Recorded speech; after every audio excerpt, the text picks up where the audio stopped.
Hello and welcome back. So we're in day 4, working on Liliana here.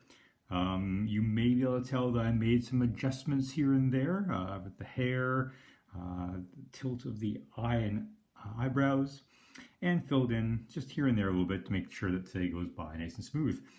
I think I've talked about the channel to the point where I'm pretty happy with where it's at. Having uploaded now a couple of the videos, there have been some hiccups. Mostly in terms of just how things are going on a technical level. Lots of unforeseen little problems here and there. So I've got some work to do here and there. It's something which I'll figure out. But I'm actually really happy with how things are looking so far. I mean, it's the channel's doing what I wanted it to do. I wanted to produce some content. I wanted to do some drawing and also get some experience just doing the art on camera as opposed to just talking about magic cards like I did on my last channel. I hope you have found it useful and helpful. There have been a lot of really interesting benefits I find to doing this on camera, and other than the fact that I've got to think of it differently, I also find that so far it's forcing me to really bring my A game and to really strive to make sure that everything is looking its best. And that's one of the reasons why I took a little bit of time off camera to work on the picture, not only for time constraints, but also to make sure that it actually looks good. And there were some frustrating moments, I'm not going to lie. And I think it's important to acknowledge that, because the reality is that art is something which, for a lot of people, and myself included, is not easy. It's something which requires work and requires adjustments and patience and stepping away as well if things aren't going well.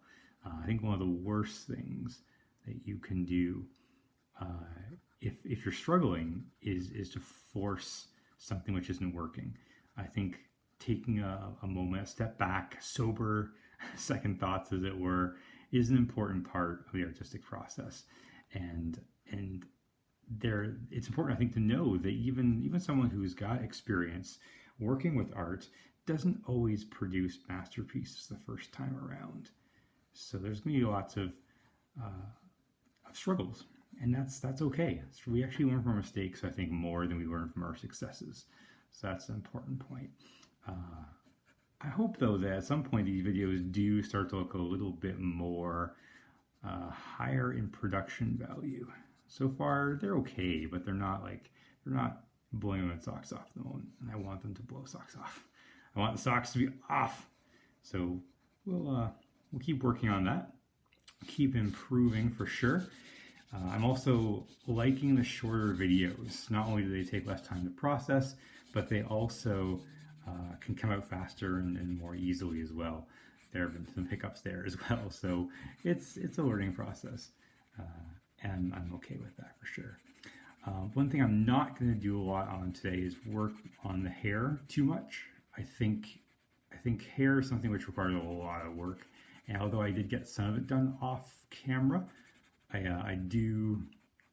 like spending a long time on the hair, especially the black and glossy hair that Liliana has here. Obviously, it looks okay, but it could look better for sure.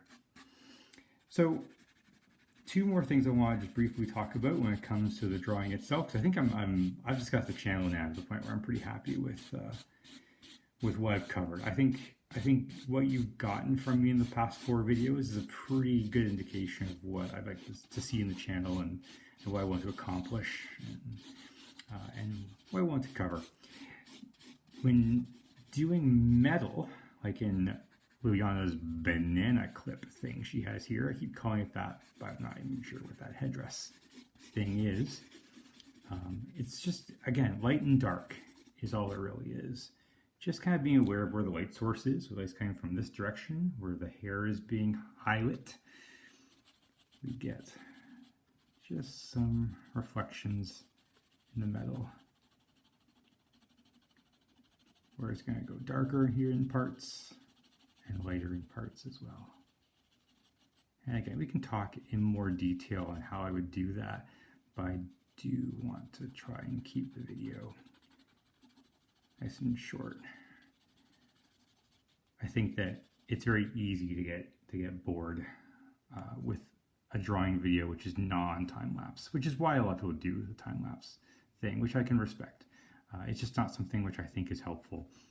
I think back to the books I had as a kid, the drawing books my parents got me, and I love them to death, but too often you skipped important parts. You didn't really see how the artist accomplished what it is that they were drawing, and that was tremendously frustrating at times as a young artist, not being able to see some of those important transitions between step 1, step 2, and step 3, because the drawing often just isn't as simple as that.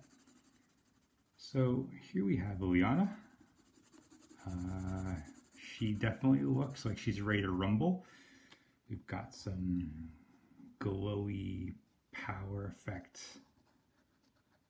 emanating off of her hand here, as if she's about to call some zombies to battle, perhaps.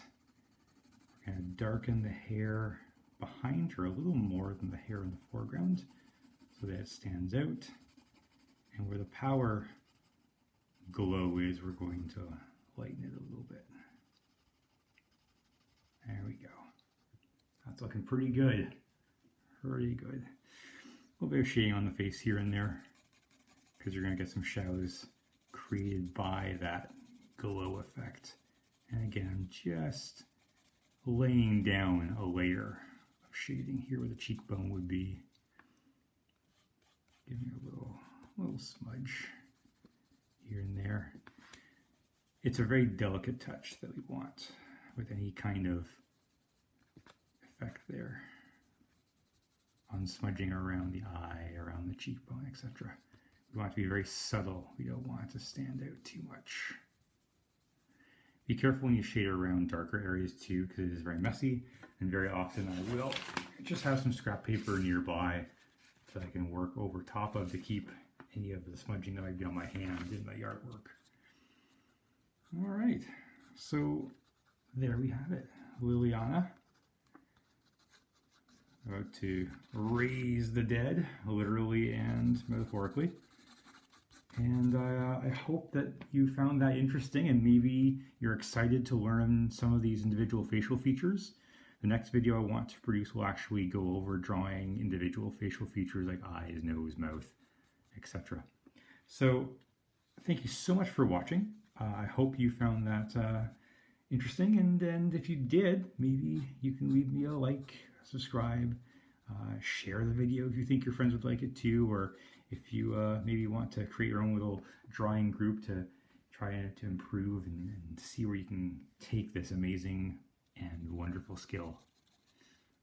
All right, thank you so much, and have a great day.